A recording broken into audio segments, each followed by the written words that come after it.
Dog tags on enemy players, aka operators that you can use to sell for currency or turn in for tasks. Eliminate a unique named boss and extract with their unique item. Enemies with a specific background that you can easily identify apart from other types of enemies named grunts, armored grunts, and special forces. Eliminate grunts with a pistol at a specific location. Eliminate operators with SMGs at a specific location. Extract with an amount of specific weapons. Extract with a certain amount of bottles of liquor. Extract with a certain amount of hard drives. Eliminate X number of operators with headshots at a certain range at certain locations. The list goes on much longer than that, guys, and in case you didn't read the title, this isn't a newly localized list of tasks for Tarkov. This is a list of tasks for Call of Duty's DMZ mode. Now, I need to put a massive disclaimer here, as this is no Nikki leak, this is a Call of Duty leak. We don't know if this is some random saying this, and this is not my area of expertise for finding this kind of information. I was not the person that found these leaks firsthand. I got this list from Charlie Intel, who is a very big name in the Call of Duty world, and so I can't give this the amount of confidence I'd like to say in saying that this is true, as I don't know where this list came from. And again, this certainly isn't something like a Nikki leak where they actually post things directly from the developers. This is a legitimate leak. So can this be an old list that they ended up changing up? Even if it isn't an old list, has there been changes to this list since this has been a thing? Can it just be completely fake? Sure. If this list is fake, it for sure was put out to troll people like me, if not me specifically. So props on that one. I almost don't want to make this video because it's almost too close. But if this year's Call of Duty with this DMZ mode are blatant enough to make the logo look like this, then why wouldn't they go and make tasks like these as well? At least that's how I see it. Let me know what you guys think. So if these leaks are real, then there really isn't much to say other than nobody has a right to say Call of Duty isn't just blatantly copying what BSG are doing with Tarkov. DMZ is going to be Tarkov at home. Now, is that necessarily a problem? No, because DMZ will still play like a Call of Duty and Tarkov will still play like Tarkov. Anybody who wants to play a hardcore experience and a big story-driven background to that experience will still play Tarkov. Anybody who wants a much lighter version will likely check out DMZ, while Arena or maybe a game like Hunt Showdown, Psycho Frontier, or eventually Dead Drop will fill in those gaps. This list really does read off like the EFT wiki on some of these, if not all of them. Here's a few more because this is a long list. I'm barely doing half of these here. Extract an X number of grunt weapons. Capture certain points of interest or vehicles. Extract with X amount of currency. Extract a certain weapon or amount of weapons, some of which need to be built a specific way. Kill a specific boss and extract with their specific item or items. Extract with a full backpack. Extract with certain items in a certain amount. Kill certain amounts of enemies with certain weapons at certain places. Kill operators, which are players, at a certain range at certain locations. And the list really does go on, guys. It's actually pretty funny. Just substitute the word grunts for scavs, special forces for raiders or rogues, then the boss stuff for whoever you want. Killa, Tagilla, Shterman, or whatever. And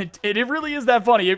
I don't know if, man, if these are actually real, this is insane. But if these are fake, oh my god, this is such a good troll. And I can't help but think it's like specifically for somebody like me. This is just nuts. So again, props. Even if this is fake and this is just for me, just props. I will say though, if there was something like get a golden pocket watch or something, I wouldn't even think that this is real. It's that close. I would just say nice try. But damn, this could be real. There is even reference of specific buy stations, meaning for better or worse, Call of Duty is going to have in-raid traders in game before we see Lightkeeper and Tarkov. Now, these buy stations could literally just be boxes, but with the extensive feature lists that we're seeing in this and a morsel of storytelling behind these tasks, because I'm just saying what the requirements for these tasks are. There's actually some reasoning and there's a little bit of storyline behind each of these. If you go and look at the list, which I'll link below, you can see those. So again, with that morsel of storytelling behind these tasks, I wouldn't be surprised if there's a person there selling these items and each person sells different types of items. Cough, cough, like the traders in Tarkov. If one or all of them look like Tarkov traders, I'm going to actually die of laughter. I'm warning everybody right now. Just imagine you walk up and Prapper's just chilling at a desk.